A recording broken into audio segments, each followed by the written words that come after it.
नमस्कार, मैं Arvind SK books के यूट्यूब चैनल पे स्वागत करता हूँ। आज हम इस चैनल पे आपके लिए आर्मी क्लर्क भर्ती परीक्षा का जो हमारा पेपर सेट है उसका पहला पेपर को सॉल्व करने के लिए उसके सॉल्यूशंस हम लेके आए हैं। आइए हम देखते हैं कि किस तरह से आर्मी पेपर सेट में जो इंग्लिश का हिस्सा है, जो इंग्लिश का पार्ट है, उस पार्ट को हम किस तरह से सॉल्व करते हैं और उस सॉल्यूशन को करते करते हम ये भी देखेंगे कि किस तरह के हमारे को टिप्स एंड ट्रिक्स ध्यान में रखने चाहिए ताकि हम इन सवालों को आसानी से दिए गए हुए समय में पूरा कर सकें। देखिए, जैसा आपको पहले से ही पता है या नहीं पता तो मैं बताता हूँ कि लगभग आर्मी के क्लर्क का जो एग्ज़ाम होता है उसके अंदर इंग्लिश के 25 सवाल आते हैं।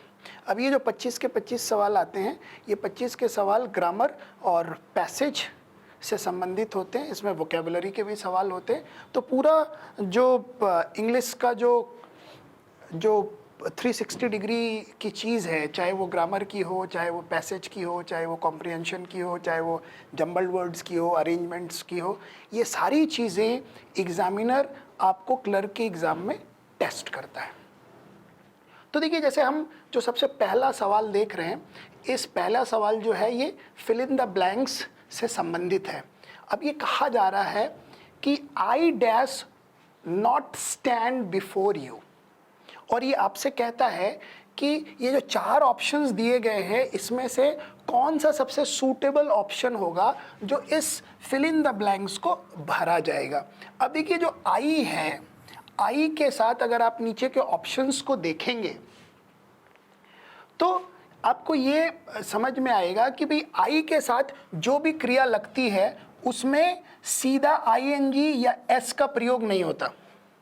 तो बचा क्या आपके पास?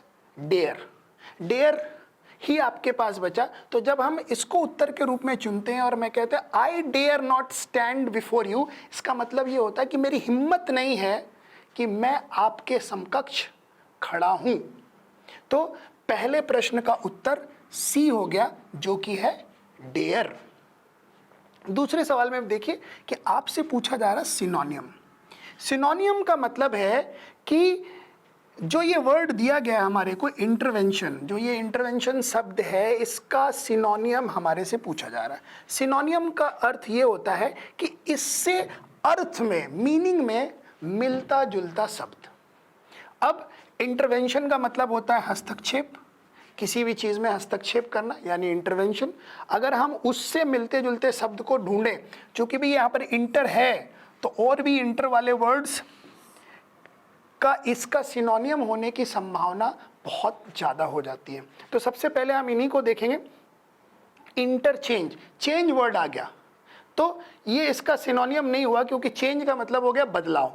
और जब हम इसको कहते हैं इंटरफेरेंस, तो इंटरवेंशन भी हस्तक्षेप है और इंटरफेरेंस भी हस्तक्षेप है। तो इंटर से इंटर के रूल को फॉलो करते हुए जब हम चले तो हमने इसका सिनोनियम ढूंढ निकाला और इसका उत्तर है सी। आगे बढ़ते हैं हम। आगे बढ़ते हुए हम देखते हैं कि हमारे पास पैसेज है जो हमें सॉल्व करना है। देखिए, जो क्लर्क का एग्ज़ाम होता है उसमें 2 पैसेज पूछे जाते हैं और हर एक पैसेज के साथ लगभग 5 सवाल जुड़े होते हैं। तो 25 सवालों में 10 सवाल पैसेज के होते हैं। देखिए, पैसेज के चूँकि 10 सवाल हैं और टोटल 25 सवाल हैं, तो आप ये अंदाज़ा तो आपको लग ही गया है कि 40% के आसपास जो क्वेश्चंस हैं वो पैसेज से पूछे जाएंगे। तो पैसेज को किस तरह से सॉल्व करते हैं, पैसेज के सॉल्यूशंस किस तरह से ढूंढते हैं, इसको समझना अत्यंत आवश्यक है अगर हमें क्लर्क का एग्ज़ाम पास करना है। तो देखिए, अगर हम इस पैसेज को देखें तो पैसेज बहुत बड़ा नहीं है, ठीक है। अमूमन 8 से 9 लाइन का पूरा पैसेज है, तो पैसेज अपने आप में बहुत बड़ा नहीं है। अगर हम क्वेश्चंस को देखें तो इस पैसेज से हमारे पास लगभग 5 सवाल पूछे गए हैं। तो मेरी सलाह ये है कि जब भी आप पैसेज को करने जाएं, पैसेज को करने के पहले आप उन सवालों को पढ़ें जिस सवालों के उत्तर आपको पैसेज में से निकालने हैं। तो अगर हम क्वेश्चंस को पढ़ने की कोशिश करते हैं जिनके उत्तर हमारे को निकालने हैं, तो हम यहाँ पर हम क्या देखते हैं, हम ये देखते हैं कि पहला सवाल आता है, what does the expression pillar box stand for. तो ये एक इंफॉर्मेशन का सवाल है, जानकारी का सवाल है। ये आपसे जानकारी पूछ रहा है कि साहब इसके अंदर जो पिलर बॉक्स इन्वर्टेड कॉमर्स में जो वर्ड है वो किस चीज के लिए स्टैंड कर रहा है। तो देखिए आप यहाँ पे एक पिलर बॉक्स वर्ड आपको दिखाई पड़ रहा है, तो इसका मतलब है कि इसका जो उत्तर होगा या जो इसके आंसर है वो आसपास इसके कहीं होगा, उस पर हम आएंगे एक बार बाद में। अगले हम देखते हैं कि explain the sentence work expands so as to fill the time available for its completion. तो यहाँ पर वापस हमारे को एक लाइन दी गई है और हमसे पूछा गया है कि भाई इसको एक्सप्लेन करें, इसकी मीनिंग क्या है ये दें। तो ये स्टार्टिंग के जो लाइन है ये यहाँ पे जस की तस है और इसका क्या मीनिंग है किस कॉन्टेक्स्ट में ये हमारे को पता करना है। आगे हम चलते हैं, what is the total time spend. फिर पूछा जा रहा है कि टोटल टाइम कितना लगा।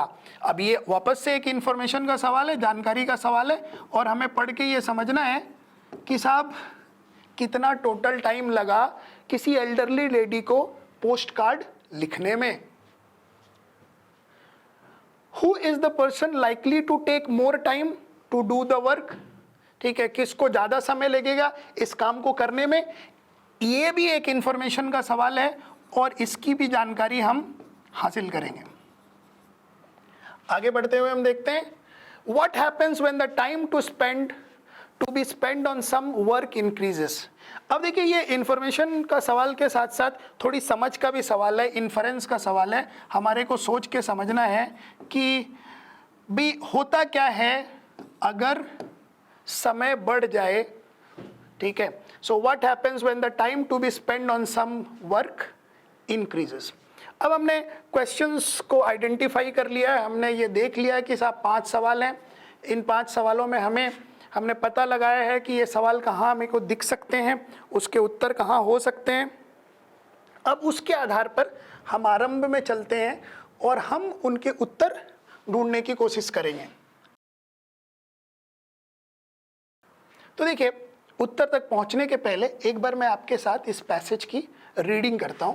सो पैसेज में ये लिखा है कि work expands so as to fill the time available for its completion. ये कहता है कि वर्क एक्सपैंड करता है उस समय को भरने के लिए। So work expands so as to fill the time available for its completion. तो वर्क एक्सपैंड करता है उस टाइम को, जो उपलब्ध टाइम है उसको भरने के लिए वर्क अपने आप को एक्सपैंड करता है। The general recognition of this fact is shown in the proverbial phrase. एक proverbial phrase है, it is the busiest man who has time to spare.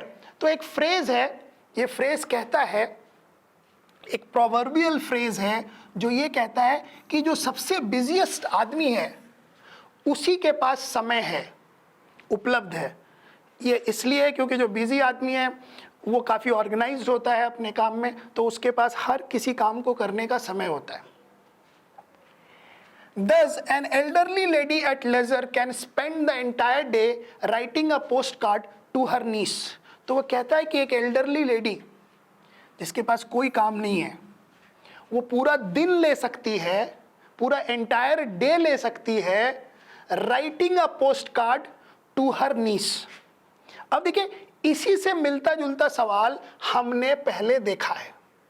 ठीक है, यहां पूछा गया था कि what is the total time spend by the elderly lady in writing a post card.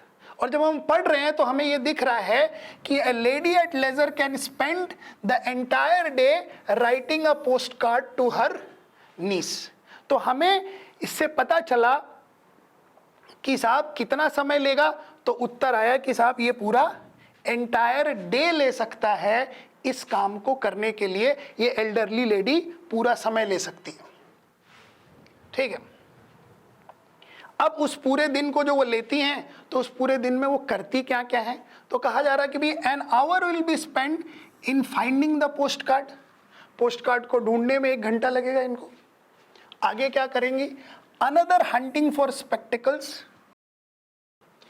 आगे 1 घंटा और लगेगा अपना चश्मा ढूंढने में, हाफ एन आवर लगेगा इनको एड्रेस ढूंढने में, 1 घंटा और लग जाएगा, 1 घंटा से 15 मिनट अधिक लग जाएगा इन कॉम्पोजिशन, उस लेटर को लिखने में 1.25 घंटे का समय ले लेंगी, 20 मिनट्स इनको इस काम में लग जाएगा कि डिसाइड करें कि साहब जो हम बाहर जा रहे हैं तो छाता लेके जाएं या ना लेके जाएं। When going to the pillar box in the street, ठीक है।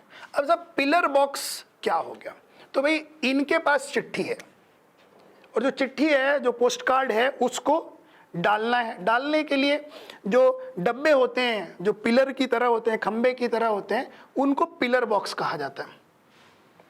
तो यहां से जो हमें पूछा गया है कि what does the expression pillar box stand for, तो अगर हम देखें तो चूंकि इनको पोस्ट बॉक्स में जाना है, सो अ पिलर टाइप पोस्ट बॉक्स, तो बेसिकली इसका उत्तर हो गया कि खंबे की तरह, पिलर की तरह जो पोस्ट बॉक्स है उसी को कहा जाता है पिलर बॉक्स।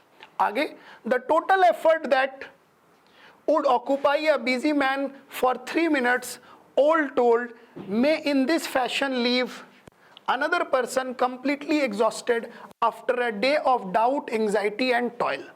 तो जो काम 3 मिनट का है एक बिजी आदमी के लिए, उस काम को एक लेजर में करने वाला आदमी पूरा दिन ले सकता है और एंड ऑफ द डे वो क्या होगा, वो एग्जॉस्टेड होगा, थका हुआ होगा, उसके मन में डाउट होगी, एंग्जाइटी होगी, घबराहट होगा और उसने काफ़ी कठिन परिश्रम कर लिया होगा। तो अगर हम इस पैसेज को देखते हैं तो बेसिकली इससे जो मीनिंग निकल के आता है कि एक आदमी जिसके पास बहुत सारा समय है, वो पूरा समय ही लगा देता है छोटे से कुछ काम को करने का, और एक आदमी जो काफ़ी बिजी है वो अपने शेड्यूल के हिसाब से अपने काम को कंप्लीट करता है। अब इस फैक्ट को जानने के बाद जब हम इसके आंसर्स को देखते हैं तो हमने पहला आंसर निकाल लिया है, अब हम दूसरे आंसर पे चलते हैं। पूछता है work expand so to fill the entire available for its completion. तो देखिए इसमें क्या है, वर्क एक्सपैंड करता है, फैलता है, किस चीज़ को भरने के लिए फैलता है, टाइम को। कौन सा टाइम, जो अवेलेबल है, ठीक है। इसका मतलब कि जितना भी अवेलेबल टाइम है, उस अवेलेबल टाइम को भरने के लिए काम खुद को एक्सपैंड करता है। इसकी मीनिंग हमें बतानी है। इसका मतलब ये है कि साहब समय कितना भी हो, काम अपने को इतना फैला लेता है कि वो पूरा समय ऑक्युपाइड हो जाता है। तो अगर हम इससे मिलती जुलती चीज़ को देखें, so what ever time is available the work will use all of it. तो इसका ये अर्थ है कि भाई आपके पास कितना भी समय है, पर अगर आप समय को सही से मैनेज नहीं करते तो जो काम है उस पूरे को इस्तेमाल में ले लेगा, उस पूरे को यूज में ले लेगा। आगे चलते हैं हम कि what is the total time spend. हम पहले ही देख चुके हैं कि भाई पूरा दिन उन्होंने कितना लिया था, एक पूरा एंटायर डे ले लिया था। आगे चलते हैं, who is the person likely to take more time to do work. देखिए ये क्लियर है कि एक बिजी आदमी जिस काम को 3 मिनट में करेगा, वही एक आदमी जिसके पास लेजर है वो पूरे दिन में करेगा। तो डेफिनेटली सवाल पूछा गया है कि ज्यादा समय कौन लेगा। तो क्लियर ही ये बात कि ज़्यादा समय वो लेगा जिसके पास समय ही समय है, जो बिजी नहीं है। तो यहाँ अगर हम उत्तर देखें तो अ मैन ऑफ लेजर, जिसके पास समय ही समय है, वो आदमी सबसे ज़्यादा समय लेगा उस काम को करने के लिए। बिजी आदमी सबसे कम समय लेगा। थका हुआ या एल्डरली, इस बात पर निर्भर नहीं करता, इस बात पर निर्भर करता है इस पैसेज के हिसाब से कि जिसके पास समय है वो सबसे ज़्यादा समय का इस्तेमाल करेगा। आगे बढ़ते हैं, what happens when the time to be spend on some work increases. ये पूछता क्या होता है कि अगर समय को बढ़ा दिया जाए किसी काम को करने के लिए। तो देखिए पहले से ही पता है कि वर्क एक्सपेंड कर जाता है ताकि जो भी टाइम अवेलेबल है उस टाइम अवेलेबल को वो ऑक्यूपाई कर सके। तो यहां देखिए, the work is done smoothly, the work consumes all the time. तो जैसे आप समय बढ़ाएंगे किसी काम को करने के लिए तो आपके पास जो भी ऑक्युपाइड समय है वो अपने आप बढ़ जाएगा। तो देखिए अभी तक हमने पैसेज के 5 सवाल किए और हमने ग्रामर के भी 2 सवालों को हैंडल करा। चलिए अब हम आगे बढ़ते हैं। अब देखिए इस 8 नंबर सवाल को देख के ये आपको समझ में आ रहा है कि एक आर्टिकल का सवाल है, ठीक है। तो सवाल को पूछा गया है, I have to make dash humble proposal. भाई प्रपोजल है, उनको प्रपोजल देना है, ठीक है। प्रपोजल कितना है? एक प्रपोजल उनको देना है। अब प्रपोजल एक नाउन है, उसके आगे एक एडजेक्टिव लगा हुआ है कि भाई प्रपोजल कैसा है? हम्बल है, ठीक है। अब चूंकि अब हमने पता कर लिया है कि भाई प्रपोजल है, प्रपोजल एक है, तो ए या एन आएगा। अब एन आ नहीं सकता हम्बल के साथ, क्योंकि जो आर्टिकल का रूल है वो कहता है कि साहब कि ए ई आई ओ यू, वो कहता है साहब कि ए ई आई ओ यू का अगर साउंड है तो एन आएगा, पर यहाँ sound A E I O you का नहीं है, ये ह का साउंड है, ह। तो ये जो ह का साउंड है, इसके लिए इसका उत्तर ए होगा कि I have to make a humble proposal, ठीक है। आगे बढ़ते हैं, तो इसका उत्तर ए हो गया। 9 नंबर क्वेश्चन में आते हैं।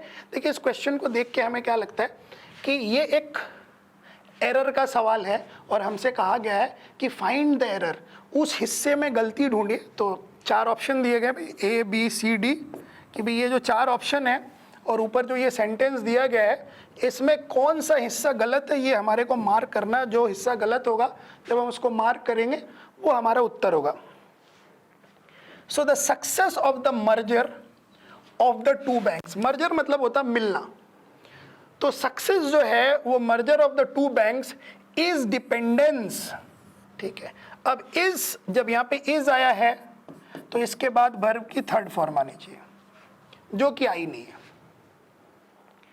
ऑन वेरियस फैक्टर्स, तो ये कहना तो सेंस में ये कहना चाह रहा है कि मर्जर जो 2 बैंकों का होता है वो कई फैक्टर्स पे डिपेंड करता है, ठीक है, डिपेंड करता है। तो डिपेंड करता है मतलब the success of the merger of 2 banks depends,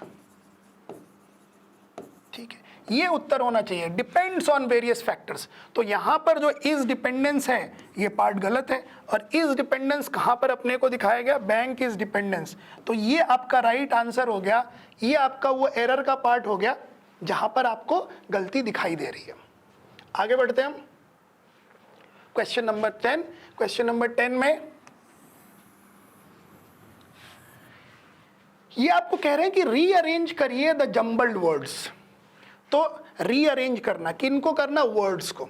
तो कहां पर हैं ये वर्ड्स? यहां पर हैं इस सेंटेंस में। तो क्या क्या वर्ड्स हैं? Is cheaper between gold silver the latter. तो जो ये वर्ड्स हैं ये इस तरह से लिखे हुए हैं कि they don't make a meaningful sentence, ठीक है।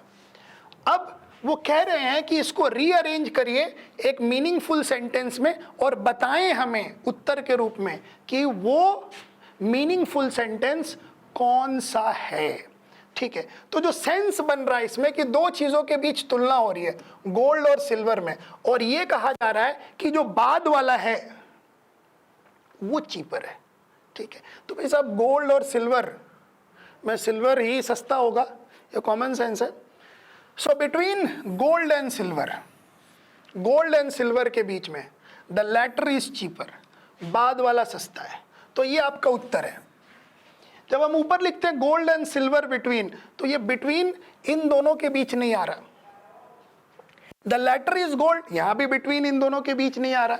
टू मेक इट सेंस और कंपेयर करने के लिए ये तभी संभव है जब बिटवीन का प्रयोग गोल्ड और सिल्वर के लिए हो। तो गोल्ड और सिल्वर के लिए बिटवीन का प्रयोग ऑप्शन बी में हो रहा है, इसलिए आपका आंसर ऑप्शन बी है। आगे बढ़ते हैं। अब देखिए यहां पे ये जो 11 नंबर अपना सवाल है, ये 11 नंबर जो सवाल है ये उधर हमने जम्बल्ड वर्ड देखा था और ये अपने पास सेंटेंस है, ठीक है। ये सेंटेंस इस तरह से है कि यहां पर सेंटेंस को PQRS के रूप में रखा गया है और जो ये सेंटेंस है इनका लॉजिक इस तरह से है कि अगर हम इसको लाइन से पढ़ें तो ये एक मीनिंगफुल फ्रेज, एक मीनिंगफुल सेंटेंस, एक मीनिंगफुल पैराग्राफ नहीं बनाएंगे। हमारे को उस मीनिंगफुल ऑर्डर को ढूंढना है जिससे इनको जब हम अरेंज करें तो एक करेक्ट पैराग्राफ बने। अब देखिए इसके लिए हमारे को सबसे पहले ये ऊपर लाइन दी गई है, बाय ऑल स्टैंडर्ड, ठीक है, ये हमारे को लाइन दी गई है बाय ऑल स्टैंडर्ड।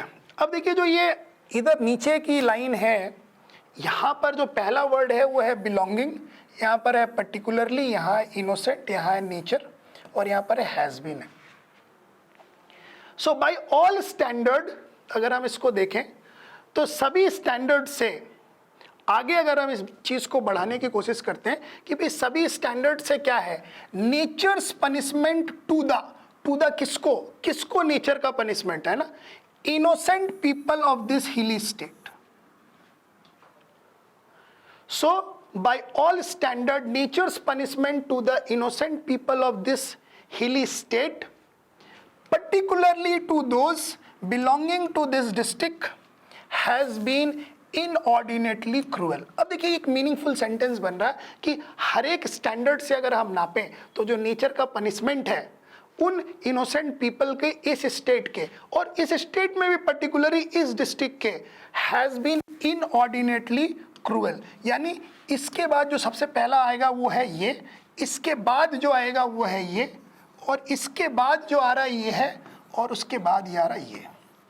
तो अगर हम इस लॉजिक को देखें तो हमारे पास ये है अपने पास उत्तर SRQP। So by all standard nature's punishment to the innocent people of this hilly state, particularly to those belonging to this district, has been inordinately cruel. आगे बढ़ते हैं हम 12 नंबर सवाल में। Write synonym of defect. इस synonym है यानी इसी की मीनिंग आपको बतानी। डिफेक्ट है, डिफेक्ट है मतलब उसके अंदर कोई ना कोई खामी है, कोई ना कोई उसके अंदर शॉर्टकमिंग है। तो देखिए भाई शॉर्टकमिंग तो इसमें है ही कि डिफेक्ट है तो शॉर्टकमिंग है, तो डिफेक्ट का सिनोनियम हो गया शॉर्टकमिंग। आगे बढ़ते हैं हम लोग। फिर देखिए पैसेज आ रहा, और जैसे हमने आपको पहले बताया कि साहब पैसेज को सॉल्व करने के लिए सबसे पहले एक बार आप सवालों को देख लें ताकि आपको पैसेज पढ़ते समय उसके उत्तर आसानी से मिल जाएं। तो जो सवाल है यहाँ पे, a man who cannot decide which of the two things he will do first and up doing dash dash dash. तो पहला एक फिल इन द ब्लैंक है कि एक आदमी जो नहीं डिसाइड कर पाता कि उसको करना क्या है वो क्या करता है, ये पूछा जा रहा है। ठीक है, आगे बढ़ते हैं हम। What is the meaning of retrograde, यहाँ पूछा गया कि भाई रेट्रोग्रेड का मीनिंग क्या है। सो एक मीनिंग का सवाल आ गया। आगे बढ़ते हैं हमारे को, what will be the man who sticks to his resolve and executes it in advance, ये पूछा गया। Who is daunted by petty difficulties, ये पूछा गया है। ठीक है, the writer advises as to be, ये पूछा गया है। और after her long illness she is trying her best to make dash deficiency, ये पूछा गया। तो ये हमारे से सवाल पूछे गए हैं पैसेज से रिलेटेड। ठीक है, तो देखिए पैसेज पढ़ते हैं हम। The man who is perpetually hesitating which of the two things he will do first will do neither. तो क्या भाई जो आदमी हेजिटेट कर रहा है, दो चीज़ें हैं कि उसको करना क्या है, तो वो कुछ भी नहीं करेगा। तो आपका उत्तर हो गया नथिंग, कि भाई क्या करेगा, कुछ भी नहीं करेगा, आंसर है। सो इट्स इंफॉर्मेशन सवाल। आगे बढ़ते हैं हम। What is the meaning of the retrograde in the passage. भाई इस पैसेज में रेट्रोग्रेड का क्या मतलब है, आगे पढ़ा हमने कि भाई जो आदमी दो चीजों में कुछ भी नहीं सोचता रहता कि करना क्या है, वो कुछ भी नहीं करता। आगे कहता है the man who resolves but suffers his resolution to be changed by the first counter suggestion of a friend who fluctuates from opinion to opinion, from plan to plan, and wheels like a weathercock to every point of the compass, with every breath of caprice that blows, can never accomplish anything great or useful।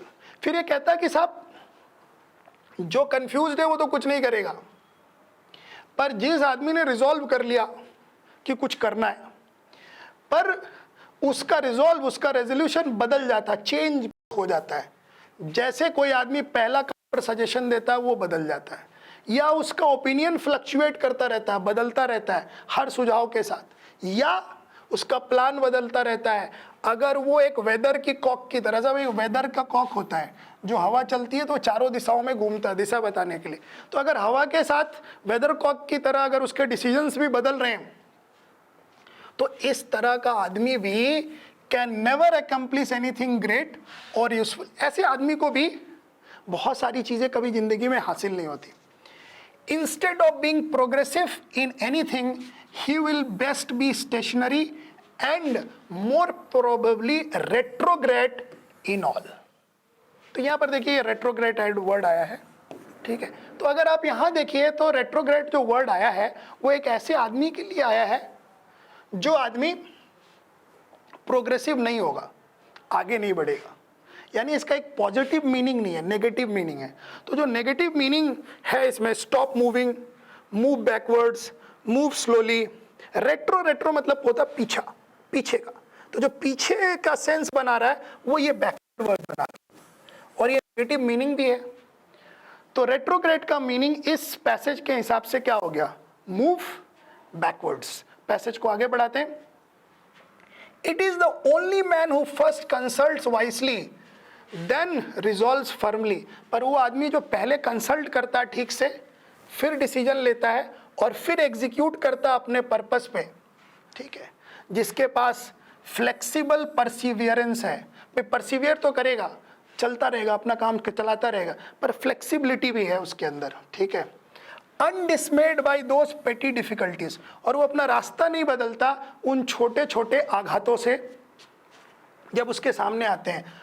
Which don't a weaker spirit, जो किस तरह के difficulties, छोटे difficulties जो don't कर देते हैं, प्रभावित कर देते हैं, दबा देते हैं एक कमजोर आत्मा को।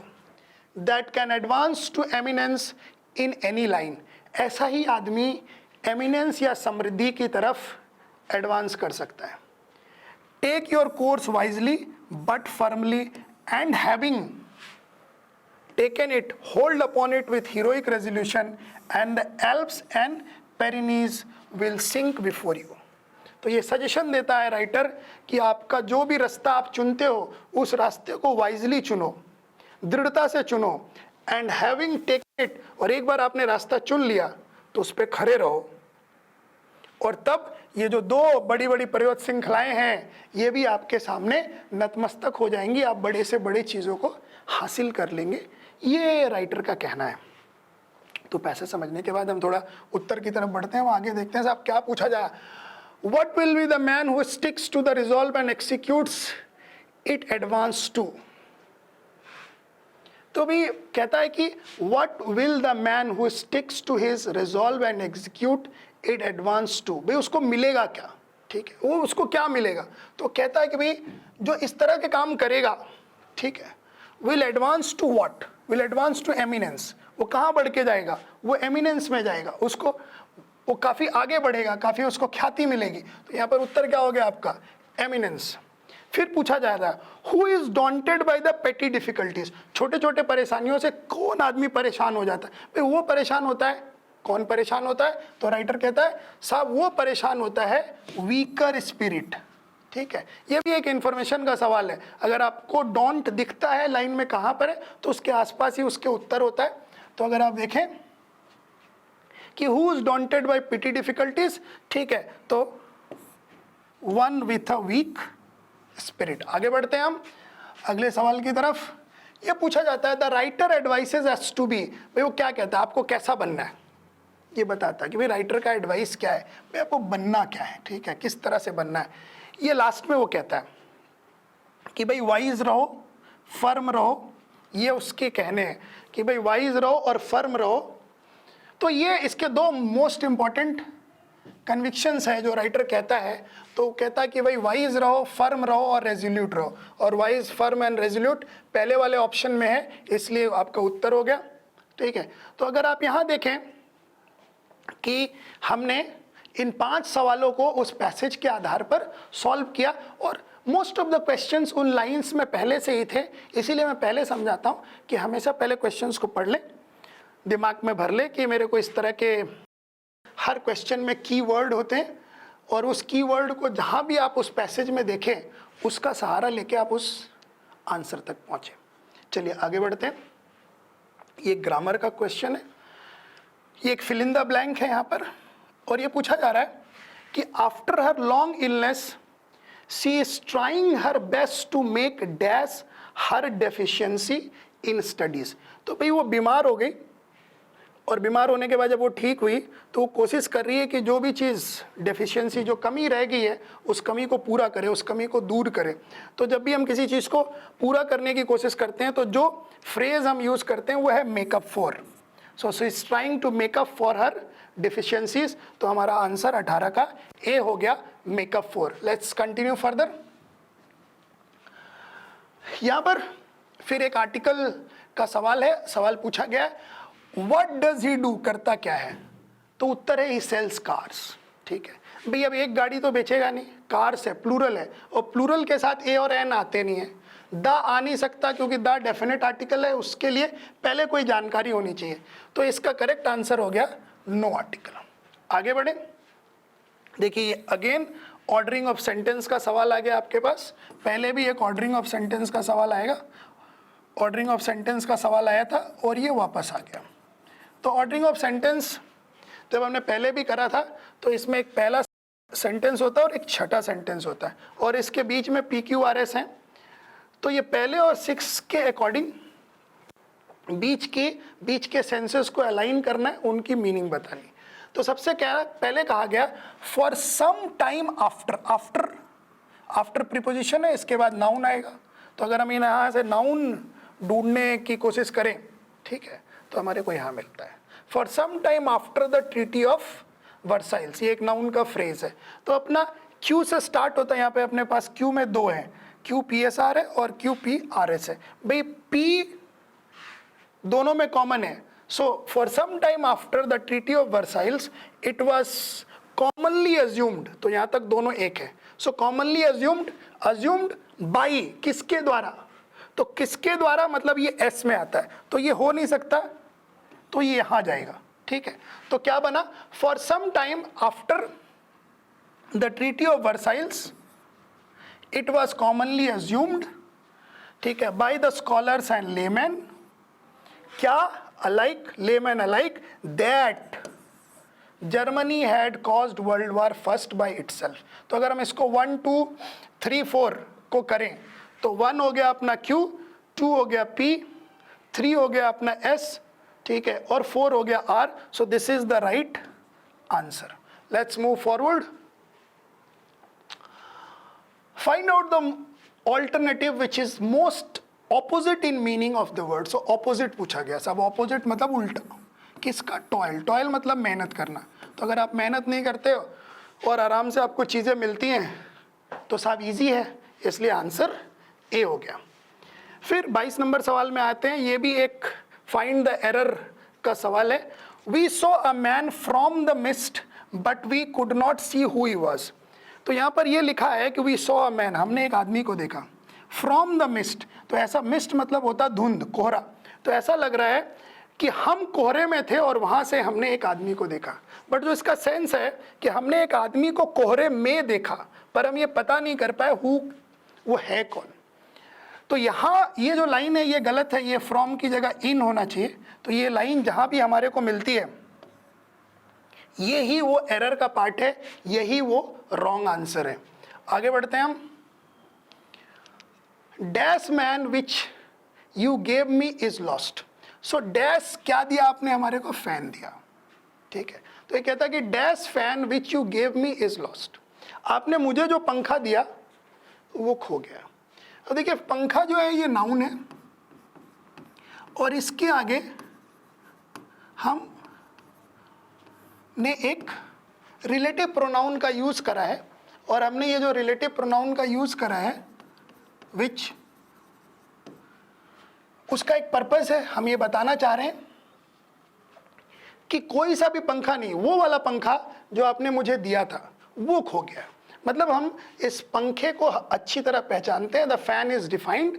और जब भी आर्टिकल्स में ऐसी स्थिति आती है वहाँ जब हम नाउन को डिफाइन कर देते हैं तो वो हमेशा एक डेफिनेट आर्टिकल लेता है। सो इस केस में this is the fan which you gave me is lost. It's not a general fan, it's a particular fan. ये वो वाला पंखा है जो आपने मेरे को दिया था।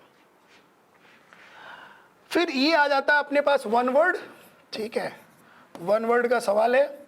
ये पूछा जाता है one who is in the charge of a museum is a.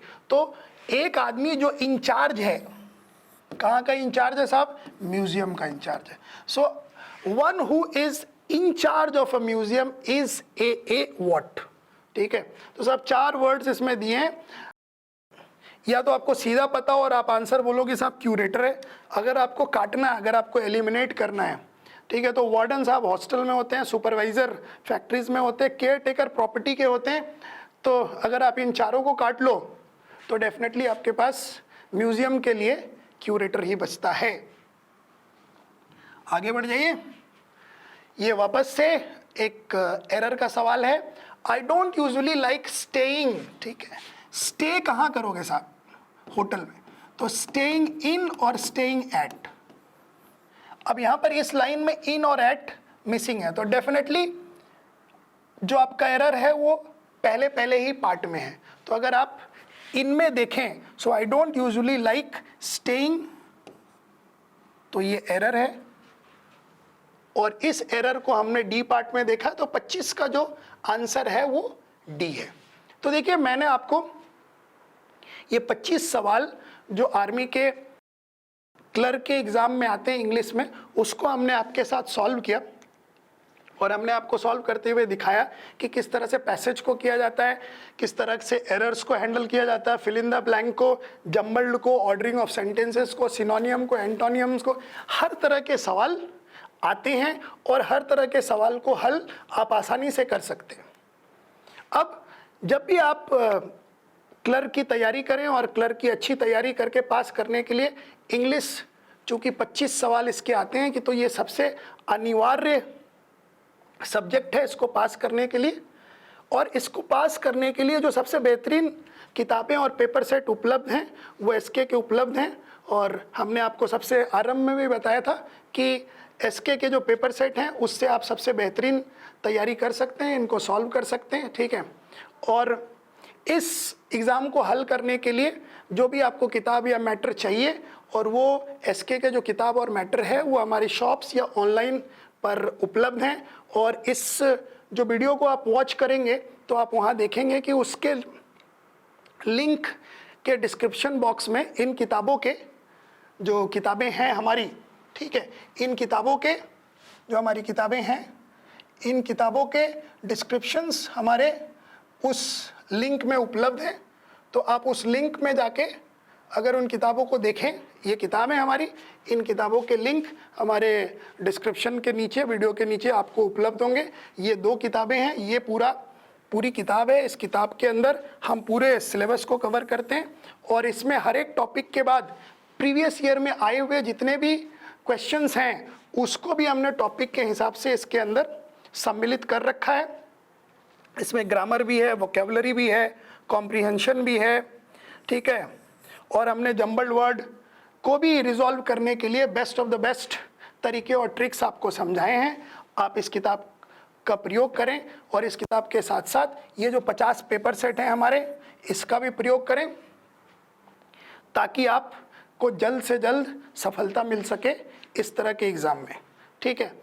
आशा करता हूँ कि जो आपके साथ हमने ये जानकारी साझा की, जो आपको हमने ये पेपर सेट दिखाए और इसको सॉल्व करने की विधियाँ और तरीका हमने बताया, वो आपको पसंद आया, ठीक है। तो अगर आपको हमारा ये चैनल पसंद आया तो ज़्यादा से ज़्यादा इसको लाइक करें, सब्सक्राइब करें, शेयर करें, ठीक है।